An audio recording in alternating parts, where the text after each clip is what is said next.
All right, the psychology of money. You want $500? The executive asks incredulously while pulling a brick of cash from his pocket and handing it to the manager. Here's $5,000. Now get out my face and don't ever insult me like that again. You may wonder how long this behavior could last, and the answer was not long.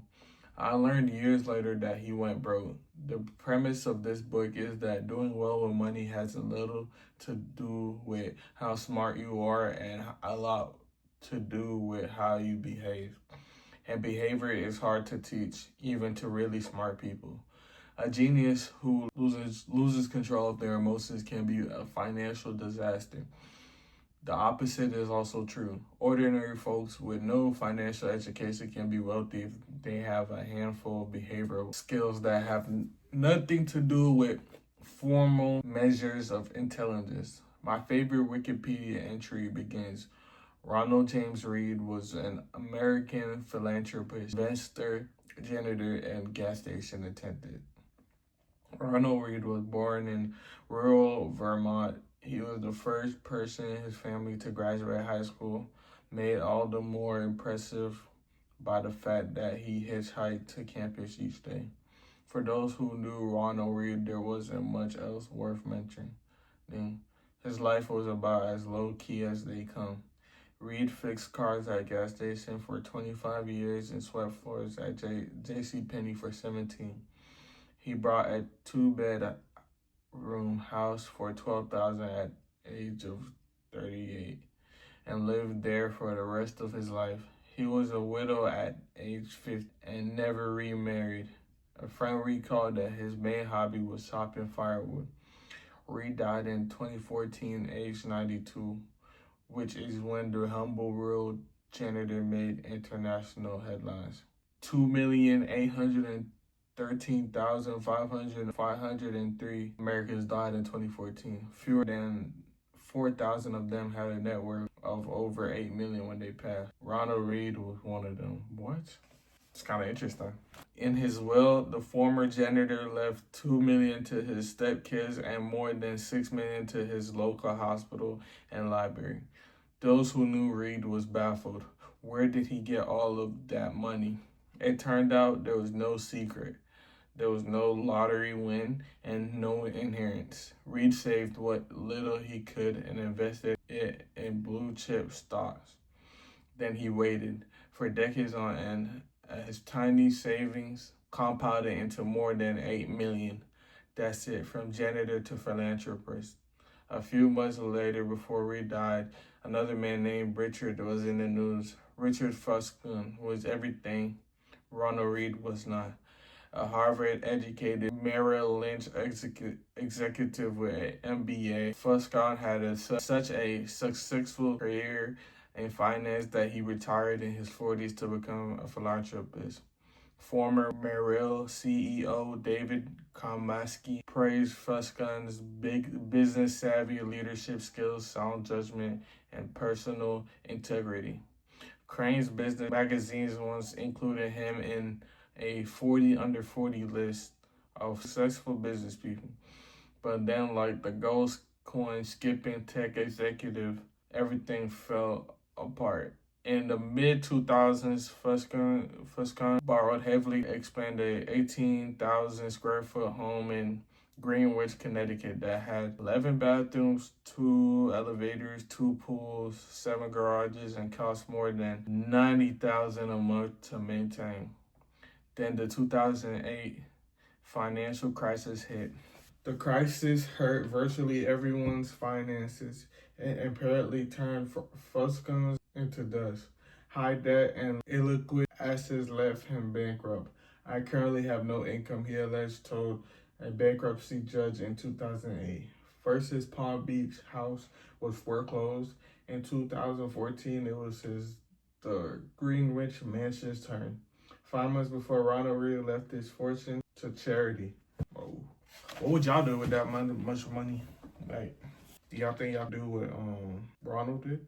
Richard Fuscon, where guests recalled the thrill of dining and dancing atop a see-through covering on the home's indoor swimming pool was sold in a foreclosure auction for 75% less than the insurance company figured it was worth. Ronald Reed was patient. Richard Fuscon was greedy. That's all it took to eclipse the massive education and experience gap between the two. The lesson here is not to be more like Ronald and less like Richard, though that's not bad advice. The fascinating thing about these stories is how unique they are to finance. In what other industry does someone with no college degree, no training, no background, no formal experience, and no connections massively outperform someone with the best education, the best training, and the best connections? I struggle to think of any. It is impossible to think of a story about Ronald Reed performing a heart transplant better than a Harvard-trained surgeon, designing a skyscraper superior to the best trained architects. There will never be a story of a janitor outperforming the world's top nuclear, but these stories do happen in investing. The fact that Ronald Reed can coexist with Richard Fuscon has two explanations. One, financial outcomes are driven by luck, independent of intelligence and effort. That's true to some extent, and this book will discuss it in further detail or two, and I think more common. That financial success is not a hard science; it's a soft skill where how you behave is more important than what you know. I call this soft skill the psychology of money. The aim of this book is to use short stories to convince you that soft skills are more important than the technical side of money. I'll do this in a way that will help everyone from Reed to Fusco and everyone in between make better financial decisions. These soft skills are, I've come to realize, greatly underappreciated. Finance is overwhelmingly taught as a math-based field, where you put data into a formula and the formula tells you what to do, and it's assumed that you'll just do it. This is true in personal finance, where you're told to have 6-month emergency fund and save 10% of your salary. It's true in personal finance where it's true in investing where we know the exact historical correlation between interest rate and valuations. And it's true in corporate finance where CFOs can measure the precise cost of capital. Excuse me. It's not that any of these are bad or wrong. It's that knowing what to do tells you nothing about what happens in your head when you try to do it. Two topics impact everyone, whether you are interested in them or not: health and money. The healthcare industry is a triumph of modern science with rising life expectancy across the world. Discoveries have replaced doctors' old ideas about how the human body works, and virtually everyone is healthier because of it. The money industry, investing, personal finance, business planning is another story. Finance has scoped up the smartest minds coming from the top universities over the last decades. Financial engineering was the most popular major in Princeton School of Engineering a decade ago. Is there any evidence it has made us better investors? I have seen none. Through collective trial and error over the years, we learned how to become better farmers, skilled plumbers, and advanced chemists. But has trial and error taught us to become better with our personal finance? Are we less likely to bury ourselves in debt, more likely to save for a rainy day, prepare for retirement? That's true.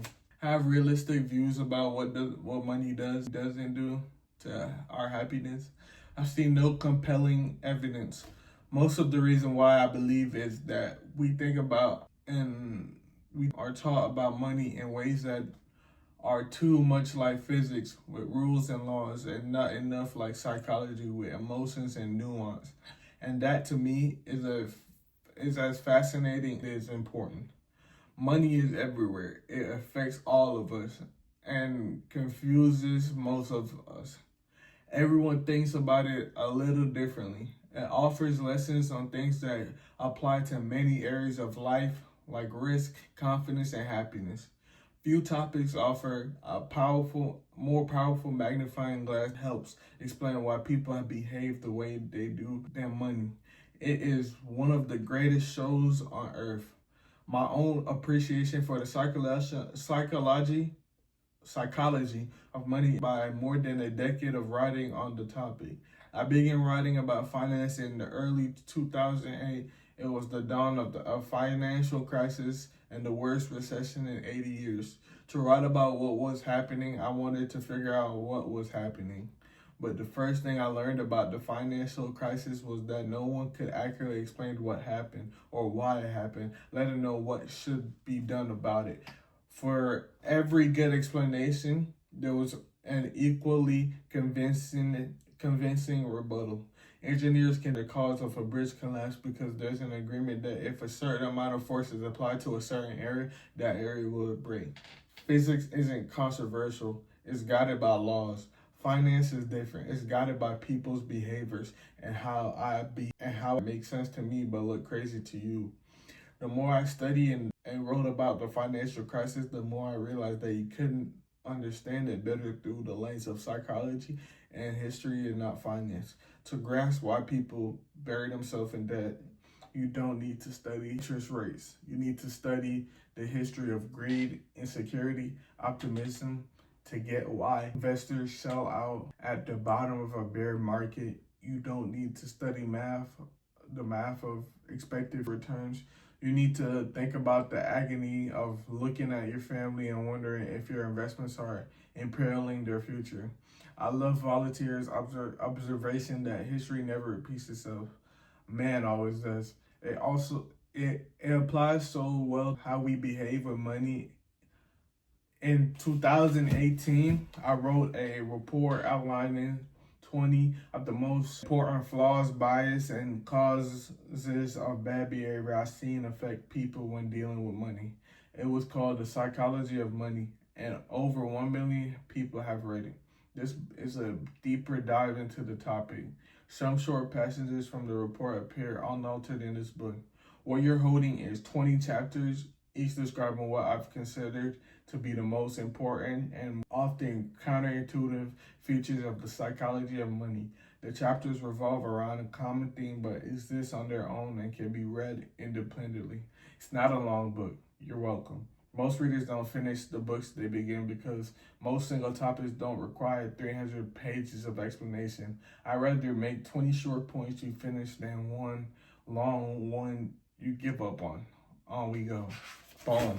I did it. So that was the first chapter. We're gonna try to do the next chapter maybe tomorrow. We'll see. Hopefully. But yeah, thank y'all for bearing with me, bro. I'm not really good at reading. Y'all can see I don't really read that much. Something I'm trying to improve on. And I wonder my English so bad. I'm originally from Jamaica, so I grew up with a Jamaican accent and all of that. So I kind of had to grow at that though. But especially in the field that I'm trying to go into, which is business, and people need to understand. So, but thank y'all for bearing with me though, for real, for real.